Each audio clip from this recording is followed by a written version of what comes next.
all right, workable. Yeah, so I gave Jeremy a shout.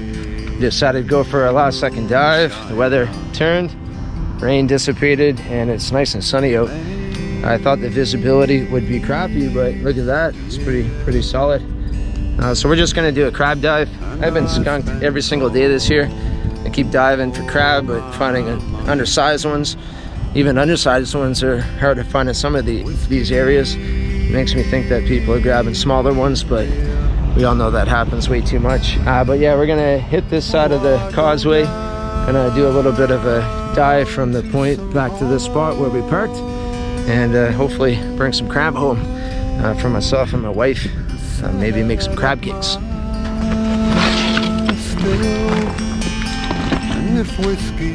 It's a fancy camera, Jeremy. It's a beauty. I had some salmon given to me a while ago, and when we were moving, I left it out of the fridge and it spoiled. So I figured, hey, rather than throwing it away, I'm gonna bring that with me while crabbing, and it might lure some of those crabs out of the rocks. Who knows though, might work. We'll see. Jeremy and I made the walk out to the point. We had to be careful.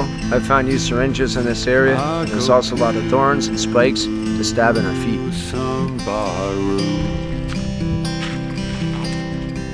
Drink with my friend. The further we walked out, the better the visibility appeared. I also found this log to post up on before I got in the water. It made jumping in a breeze.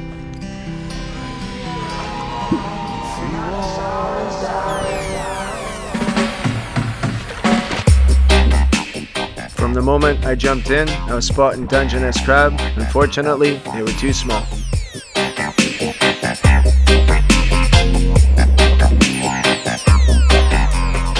I don't normally harvest red rock crab. They're pretty delicious, there's nothing wrong with them, but they're a lot of work to prepare the meat. I grabbed them on this trip as a contingency in case I couldn't find any Dungeness, as I wanted some fresh seafood.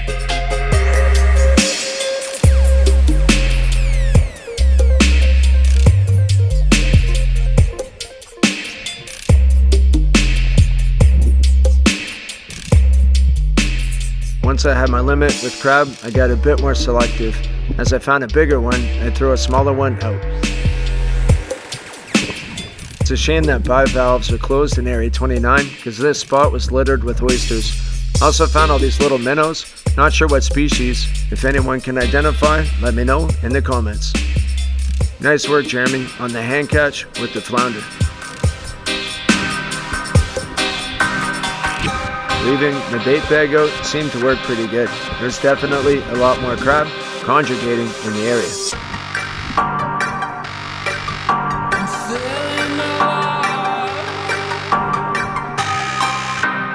I was stoked to have some crab in the bag, but I was really hoping to find a Dungeness. I saw one hanging out in the shallows and I grabbed them, but I had to wait to get to shore to measure them as the crab caliber was in the vehicle.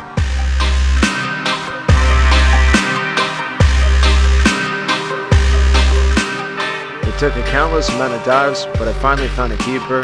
First one of 2021.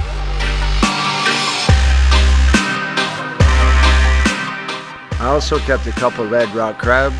When I was taking them out of my bag, I dropped one in some rocks. He's really jammed in there. I tried hard to free it, but it was quite the struggle. It was almost like playing a reverse game of Tetris trying to free him. If I left him in there, he might not be able to escape. The water would heat up and it would die. At the end of the day, I was going to eat it anyway, but I don't kill crab for killing crab, I kill them to eat them. About 4 minutes later, I was able to free him so he could end up on my plate. Took me a while, but my luck has finally caught up with me. Got myself a keeper. I really shouldn't be this excited, but it's been a while since I ate fresh crab.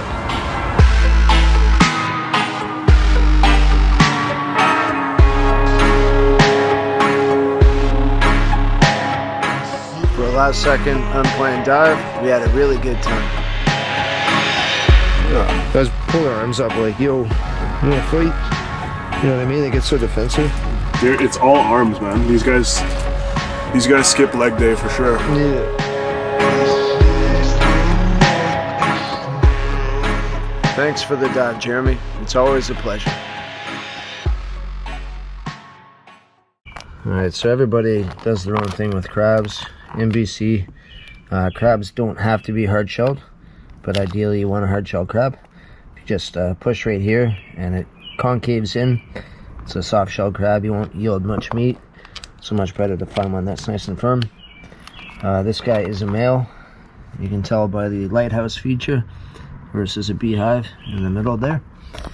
And crabs have to measure 6.5 inches from this tip to this tip right here, which this guy did. So first keeper of the season. Now when it comes time to shuck a crab, this is what I used to do boat in the Gulf Islands. You could use a stick, any real sharp edge or corner works great. And grab the crab, hold it like yay, find a sharp edge, and you just go right down, pull up, and crack the crab right in half. That kills it nice and quickly, puts it out of its misery, and usually with a couple shakes you can get rid of all the guts, and pretty clean crab just in one shot there. Some people eat that stuff. I'm not a fan, but hey, power to you, to each their own. Clean all this, clean all the lungs out. You know, it takes a couple seconds. Very, very efficient. Same with this one. All these lungs come right off, and you get 2 great pieces of meat to cook up. Alright, thanks for watching.